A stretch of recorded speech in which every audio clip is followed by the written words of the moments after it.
नमस्कार, जी बिजनेस पर आपका स्वागत है। आप देख रहे हैं पावर ब्रेकफास्ट। आपके साथ मैं हूं मानसी दवे। आज का दिन काफी एक्शन पैक रहने वाला है। मॉनेटरी पॉलिसी कमेटी की 3 दिवसीय बैठक खत्म होने के बाद आरबीआई की क्रेडिट पॉलिसी पर नजर रहेगी।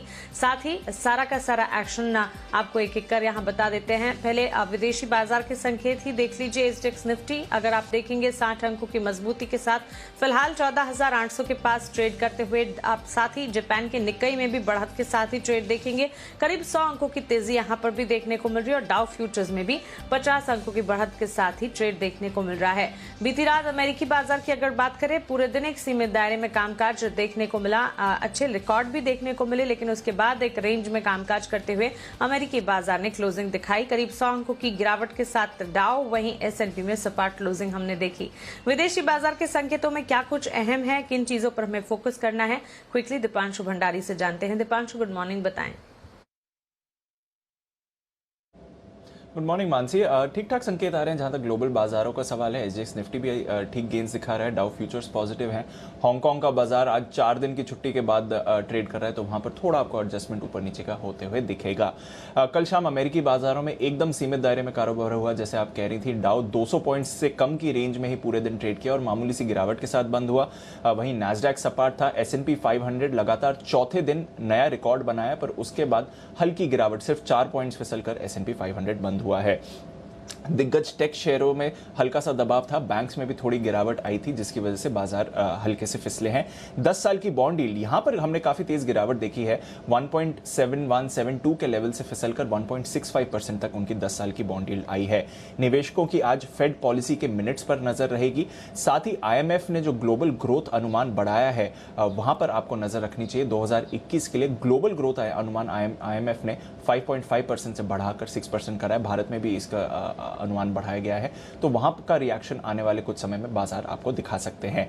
यूरोप में 1% तक की तेजी कल हमने देखी है। निचले स्तरों से कच्चा तेल संभला है। ब्रेंट वापस $63 के करीब आते हुए दिख रहा है। सोने में लगातार खरीदारी हो रही है, पिछले कुछ दिनों से 1 हफ्ते की ऊंचाई पर है। वहीं डॉलर पर थोड़ा सा दबाव आजकल देखने को मिल रहा है। ओके, तो क्लियरली विदेशी बाजार के संकेत यहां पर हम देख रहे हैं। अमेरिकी बाजार में हमने देखा एक सपाट ट्रेंड, लेकिन एशियाई बाजार की शुरुआत यहां पर ठीक ठाक होती हुई दिख रही है। एफआईएस डीआईएस का एक्शन एक बार समझे। कैश मार्केट में एफआईएस ने करीब 1093 करोड़ की बिकवाली की है। कैश मार्केट में डीआईएस ने 417 करोड़ की खरीदारी की है। वहीं वायदा बाजार में एफआईएस की तरफ से 2965 करोड़ की खरीदारी के आंकड़े आते हुए दिखे हैं।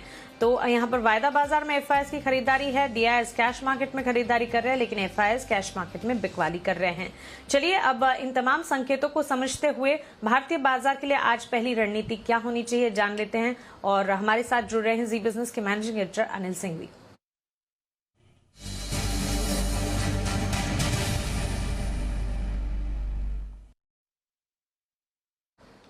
Anil sir, good morning. एशियाई बाजार की शुरुआत ठीक ठाक है, लेकिन अमेरिकी बाजार में एक रेंज बाउंड ट्रेड हमने बीती रात देखा। एफआईएस के खरीदारी के आंकड़े वायदा बाजार में है, लेकिन कोरोना के बढ़ते आंकड़े भारतीय बाजार के लिए परेशानी दिखा रहे हैं। क्या लगता है आज के सेशन में भी परेशानी हावी होती हुई दिखेगी? आज के लिए पहली रणनीति क्या होगी? यहाँ जो सारे संकेत आपने बताए मानसी, उनको देखते हुए दोनों तरफ के ट्रेड दिखेंगे आपको, खरीदारी के भी और बिकवाली के भी। तो आप रेंज नोट कर ले। ऊपरी स्तरों पर आपको थोड़ी प्रॉफिट बुकिंग आती दिखेगी और वो रेंज होगी 14,775 से 14,850 के आसपास की, और निचले स्तरों पर 14,500 14,575 अच्छे सपोर्ट के तौर पर काम करेगा। जहाँ तक बैंक निफ्टी का सवाल है, 32,000 32,350 मजबूत सपोर्ट जोन है, और ऊपरी स्तरों पर 33,000 से 33,300 की रेंज ऐसी होगी जहाँ पर आपको मुनाफा वसूली आती दिखेगी। जी बिल्कुल अनिल सर, शुक्रिया ये पहली रणनीति बताने के लिए। तो पहली ट्रेडिंग रेंज यहाँ पर आपके सामने है और मौके दोनों तरफ के मिलते हुए दिख सकते हैं, लेकिन काफी एक्शन पैक और ट्रिगर्स ढेर सारे, तो इसके चलते बाजार में वॉलेटाइल सेशन भी देखने को मिल सकता है, जिस पर नजर होगी। हर एक स्ट्रैटेजी पर फोकस कीजिएगा। क्रेडिट पॉलिसी में रिजर्व बैंक क्या बड़े कदम उठा सकती है, इसी पर एक्सपर्ट्स का पोल लेकर हमारे साथ अब देवांशी अशरफ जुड़ गई हैं। देवांशी, बताएं क्या कह रही है क्रेडिट पोल पर एक्सपर्ट्स की एनालिसिस? Good morning Mansi. आज आप देखिए जो क्रेडिट पॉलिसी आने वाली है उसमें जितने भी जानकार हैं उन सबका यही मानना था कि कोई बदलाव इस बार ब्याज दरों को लेकर नहीं होगा, इसी बार नहीं। लेकिन अगर हम CY21 की बात करें तो पूरा साल यही उम्मीद है कि जो ब्याज दर है वो स्थिर ही रहने का अनुमान लगाया जा रहा है। अकोमोडेटिव स्टैंड 30 अगस्त तक जारी रहने का अनुमान लगाया जा रहा है। इसी के अलावा जो महंगाई दर है या साथ ही जो ग्रोथ के फिगर्स हैं वो भी इस बार स्थिर रहेंगे, कोई बदलाव होने का अनुमान नहीं है। ज़्यादातर जानकार यही मान रहे हैं। कुछ जानकारों का ये मानना है कि इस बार जो ग्रोथ के फिगर्स हैं उसमें थोड़ा सा बदलाव हो सकता है, आधे % थोड़ी सी जो ग्रोथ है उसके फिगर्स कम किए जा सकते हैं। और अगर महंगाई दर की बात करें तो केवल 10% जानकारों का ये मानना था कि इस बार जो रेंज है वो 5.2% से बढ़ाकर 5.5% की जा सकती है। लेकिन दूसरी तरफ ये देखना होगा कि जो महंगाई दर बढ़ने के जो फैक्टर्स हैं वो क्या है, क्या रिस्क बनती हुई दिख रही है कोरोना की सिचुएशन में। लेकिन फिलहाल इस पॉलिसी में जो इम्पॉर्टेंट फैक्टर्स होंगे वो यही होंगे कि जो कोविड-2 के सेकेंड वेव आती हुई दिखी है, इसके चलते RBI क्या मेजर्स ले रही है, कितनी ग्रोथ यहाँ पे फिलहाल बनती हुई दिखी है, सेंटिमेंट्स क्या बन रहे हैं, दूसरी तरफ महंगाई दर किस तरह से आती है, ग्रोथ के अनुमान क्या बन रहे हैं, और तीसरी इंपॉर्टेंट बात होगी कि बैंक्स के NPAs किस तरह से हैं।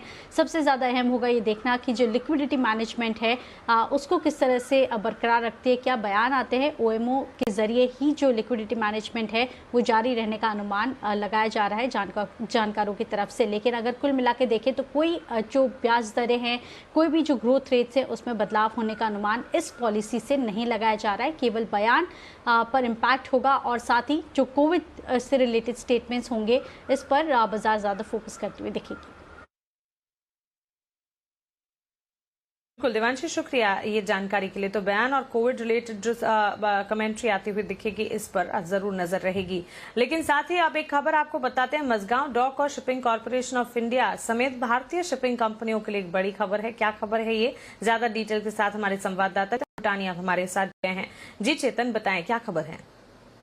वेल मानसी, जो हमारे टॉप गवर्नमेंट सोर्सेज इस टाइम पे हमको इनफैक्ट खबर दे रहे हैं वो ये है कि मझगांव डॉक शिपयार्ड और शिपिंग कॉर्पोरेशन ऑफ इंडिया के लिए बहुत बड़ी खबर यहाँ पे आते हुए, इनफैक्ट शिपिंग मिनिस्ट्री जैसे इनफैक्ट निर्मला सीतारमण वित्त मंत्री ने बजट में 1624 करोड़ की सब्सिडी का ऐलान किया था कि जो भी हिंदुस्तान की शिप्स हिंदुस्तान में रजिस्टर करी जाएंगी, हिंदुस्तान में बनाई जाएंगी और वो फॉरेन ना जाकर हिंदुस्तान में अपना टनेज रखेंगी और हिंदुस्तान की सेंट्रल मिनिस्ट्रीज और PSUs का कार्गो ट्रांसपोर्ट करेंगे, तो उनके लिए एक 5 साल के लिए 1624 करोड़ रुपए की सब्सिडी मिलेगी। लेकिन अब वो उस पर एक डेवलपमेंट है। मेरे सोर्सेज मुझे बता रहे हैं कि उसका एक कैबिनेट नोट फ्लोट कर दिया गया है जिसका भी थोड़ा कंसल्टेशन प्रोसेस चल रहा है। तो मेरे सोर्सेज बता रहे हैं कि मई के महीने में ये एक फॉर्मल प्रपोजल पारित किया जा सकता है, जिसके चलते एक बहुत बड़ी खबर हो जाएगी डोमेस्टिक इंडियन शिपिंग कंपनीज के लिए। क्योंकि अभी अगर देखा जाए जो डोमेस्टिक कंपनीज होती है वो बहुत high taxation issue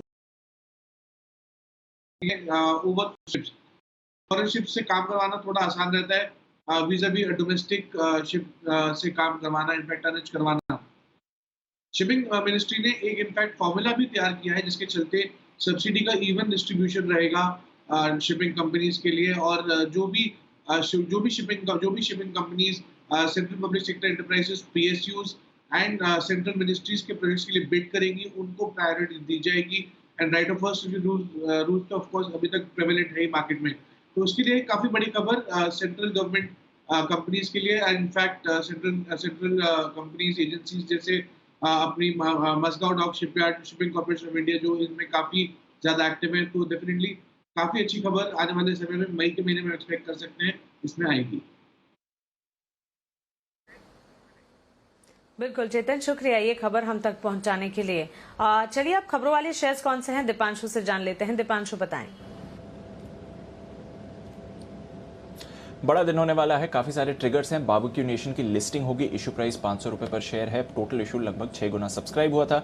UCO bank सरकार को 2600 करोड़ के प्रेफरेंशियल शेयर जारी करने पर आज बोर्ड बैठक है। अरविंद फैशंस यहां पर 5 करोड़ पार्टली पेयर शेयरों की पहली और आखिरी कॉल पर विचार करेगा बोर्ड। साथ ही RVNL जो कर्मचारियों के लिए इनकी OFS चल रही थी, आज उसका आखिरी दिन है और 10:30 बजे कैबिनेट की मीटिंग भी है। वेदांता ओपन ऑफर आज बंद होगा, 23 तारीख को खुला था, 23 मार्च को 235 रुपए पर शेयर पर 17% इक्विटी के बायबैक का ये ओपन ऑफर था। 65 करोड़ शेयर्स के सामने सिर्फ 12.5 करोड़ के शेयर्स की बोलियां आई हैं, यानी कि कुल इशू के लिए अब तक सिर्फ 19.5% की बोलियां इन्हें मिली हैं।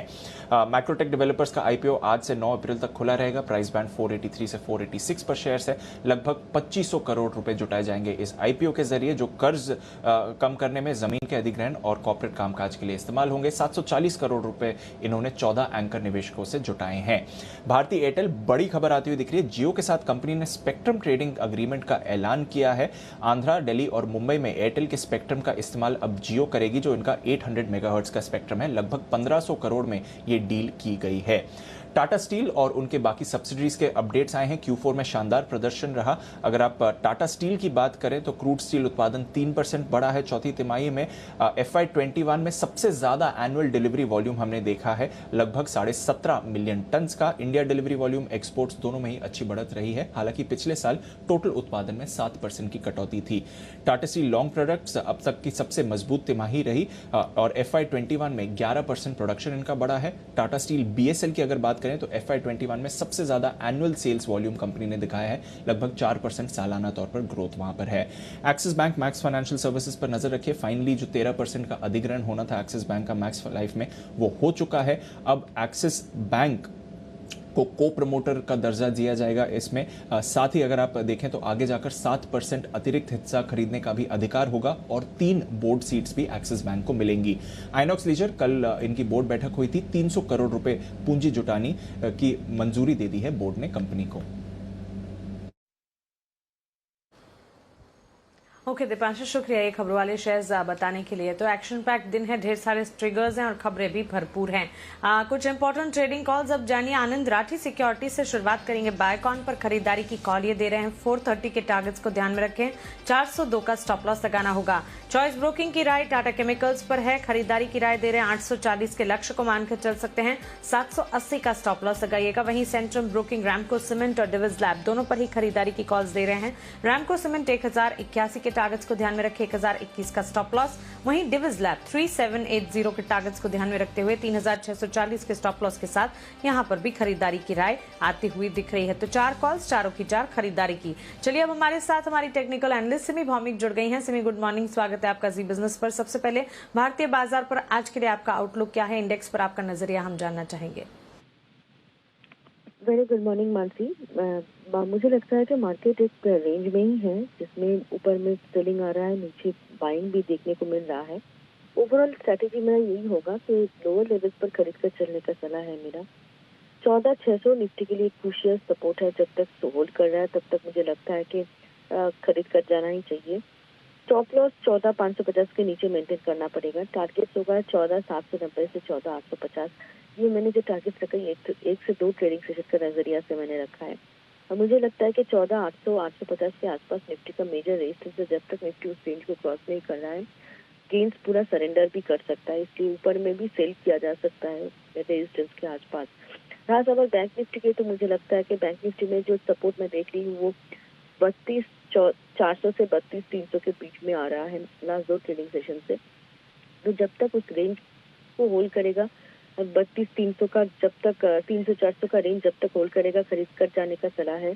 32,300 के नीचे ही स्टॉप लॉस मेंटेन करना पड़ेगा। टारगेट के लिहाज से मैं लिखूंगी कि 33,000 से 33,200 के बीच में बैंक निफ्टी का रेजिस्टेंस आ रहा है। तो इसी रेंज के आसपास बैंक निफ्टी पे प्रॉफिट बुक करके निकल जाने का भी सलाह होगा। मानसी, बिल्कुल। सिमी, फिर स्टॉक्स कौन से आज के लिए आप रिकमेंड कर रही हैं? 2 स्टॉक इसमें यूपीएल में मुझे लगता है कि कल एक अच्छा सा एक नया 52 वीक हाई बनाया यूपीएल, तो मुझे आज इसको खरीदारी करके चलने का सलाह होगा। 680 से 695 का टारगेट के लिए यूपीएल को खरीदने का सलाह है, 645 का स्टॉप लॉस के साथ। और टाटा कंज्यूमर्स में भी कल ब्रेकआउट आया था, एक नया हाई बना था, इसमें भी खरीद कर चलने का सलाह होगा। 700 से 720 का टारगेट के लिए टाटा केमिकल्स को खरीद कर चलने का सलाह होगा। 655 के नीचे एक स्टॉप लॉस मेंटेन करना पड़ेगा। और अब हमारे साथ आनंद राठी से एनालिस्ट जिगर त्रिवेदी जुड़ गए हैं। जिगर, गुड मॉर्निंग, स्वागत है आपका जी बिजनेस पर। सबसे पहले सोने चांदी की चाल पर ही आपका आउटलुक हम समझना चाहेंगे। दोनों में ही अच्छी बढ़त के साथ ट्रेड देखने को मिल रहा है। इनफैक्ट सोने के मुकाबले चांदी में आउट परफॉर्मेंस ज्यादा है। गोल्ड करीब 600 रुपए की बढ़त दिखाकर 45,900 के ऊपर ट्रेड करता हुआ दिख चुका। चांदी में तो 1,300 रुपए तक के उछाल देखे गए हैं। आगे इन लेवल्स को देखते हुए आपकी राय क्या होगी? क्या कोई स्ट्रैटेजी बिल्टअप की जा सकती है? गुड मॉर्निंग मानसी, देखिए हमने पिछले 2 या 3 हफ्तों से देखा हुआ था कि गोल्ड एंड सिल्वर मार्केट में काफी कंसोलिडेशन हो रहा था और उसके बाद अब हम देख रहे हैं कि डॉलर इंडेक्स हो या 10 ईयर बॉन्ड यील्ड हो, थोड़ी सी वहां पर नरमाश पे देखने को मिल रही है। तो उसके पीछे हमें लग रहा है गोल्ड सिल्वर दोनों में मोमेंटम पॉजिटिव रहेगा और यूएस में जो स्टिमुलस पैकेज की वापस से जो घोषणा हुई है $2.25 ट्रिलियन की, इन्फ्लेशन बढ़ने की एक्सपेक्टेशन के पीछे हमने ये रैली देखी है। तो गोल्ड आज भी मुझे लग रहा है कंटिन्यू करेगा 1750 के ऊपर कॉमेक्स पे, and in that sense June MCX gold one can go long around 45,900, 45,800 stop loss and 46,200 target 1 या 2 दिनों के लिए। आज मिडनाइट में एफओएमसी की मीटिंग की मिनट्स भी आएगी, that will be also important. Okay, तो चलिए, ट्रिगर्स भी हैं यहाँ पर और एफओएमसी की बैठक के जो मिनट्स जारी होंगे उसके बाद एक इम्पैक्ट यहाँ पर पड़ता हुआ जरूर दिख सकता है। वैसे गोल्ड सिल्वर के लिए, बुलियन मार्केट के लिए सेंटीमेंट जो है पॉजिटिव है, आगे भी अच्छे लेवल्स की गुंजाइश है और इसी सेंटीमेंट को देखते हुए खरीदारी की राय गोल्ड में फिलहाल बनती हुई 46,200 के टारगेट्स को मानकर चले 45,800 का एक स्टॉप लॉस लगाना होगा। खरीदारी की जा सकती है गोल्ड जून कॉन्ट्रैक्ट के लिए। कच्चे तेल में हम देख रहे हैं हल्की बढ़त के साथ जिगर ट्रेड देखने को रहा है। $63 के आसपास ब्रेंट क्रूड में कामकाज हम देख रहे हैं। इन लेवल्स को देखते हुए और साथ ही खबरों के दम पर घरेलू बाजार में कच्चे तेल की चाल आप कैसे देख रहे हैं? तो अराउंड $60 WTI में चाहे बुल्स हो या बेयर्स हो, कोई भी ये मार्केट को छोड़ना नहीं चाहता है। हमने ये देखा है पिछले सेशन में जो 5% का फॉल था, कल हमने देखा 4.5% की रैली भी हुई थी मार्केट में। सेंटीमेंट यहाँ पे पॉजिटिव ही है। ओपेक की जो स्टैंड है ओवरऑल मार्केट के लिए सपोर्टिव है। आज जो अर्ली मॉर्निंग जो एपीआई के वीकली इन्वेंटरी नंबर्स आए हैं, सो वहां पे हमें देखने को मिला है कि काफी बड़ा ड्रॉडाउन आया है, that is positive for the oil market. So I think oil में आज भी खरीदारी कर सकते हैं। अप्रैल वाइदा बाय करके चल सकते हैं 43.50 के आसपास, 43.10 का स्टॉप लॉस एंड 44.40 का टारगेट। ओके, तो क्लियरली कच्चे तेल में ये राय फिलहाल एक्सपर्ट की तरफ से आपको मिलती हुई। खरीदारी अप्रैल कॉन्ट्रैक्ट 4440 के टारगेट्स को ध्यान में रखे 4,310 का स्टॉप लॉस यहाँ पर आपका लगाना होगा। जिगर जी, बेस मेटल्स की चाल को आपसे हम समझना चाहेंगे। करंट लेवल्स पर अगर बेस मेटल्स को देखें, बेस मेटल पैक में ही अच्छी तेजी के साथ ट्रेड हम देख चुके हैं। एल्यूमिनियम, लेड, जिंक की अगर बात करें, पर्टिकुलरली एल्यूमिनियम में आउट परफॉर्मेंस है, करीब 2% की तेजी के साथ यहाँ पर कामकाज हम देख रहे हैं। इनफैक्ट लेड और साथ ही जिंक में भी अच्छी बढ़त, जिंक में भी 2% की बढ़त देखी जा चुकी है। कॉपर में हालांकि बिकवाली का दबाव है और निकेल। करंट लेवल्स को देखते हुए क्या स्ट्रैटेजी बिल्टअप करेंगे बेस मेटल्स पर? तो बेस मेटल्स में ओवरऑल सेंटीमेंट यहाँ से भी पॉजिटिव है। जिस तरीके से लास्ट वीक जो यूएस के जो इकोनॉमिक डेटा आए थे, फैक्ट्री ऑर्डर्स हो, आईएसएम मैन्युफैक्चरिंग पीएमआई हो, चाहे वो इंफ्रास्ट्रक्चर स्पेंडिंग का पुश हो $2.25 ट्रिलियन का। So all this sentiments, all these factors are positive for base metals. So मुझे लग रहा है सेंटीमेंट यहाँ पे पॉजिटिव ही रहना चाहिए। कॉपर में हमने रैली देख ली है 650 से 690 तक की। निकल, एल्यूमिनियम, जिंक में अभी भी बाकी है। एल्यूमिनियम आई थिंक 183-185 के लेवल्स देखने को मिल सकते हैं। जिंक में 225-228 के लेवल्स। लेकिन इंट्राडे के लिए मुझे निकल में अभी भी तेजी लग रही है। निकल one can go long around 1245 in April contract. 1240 is a stop loss and 1255 is target.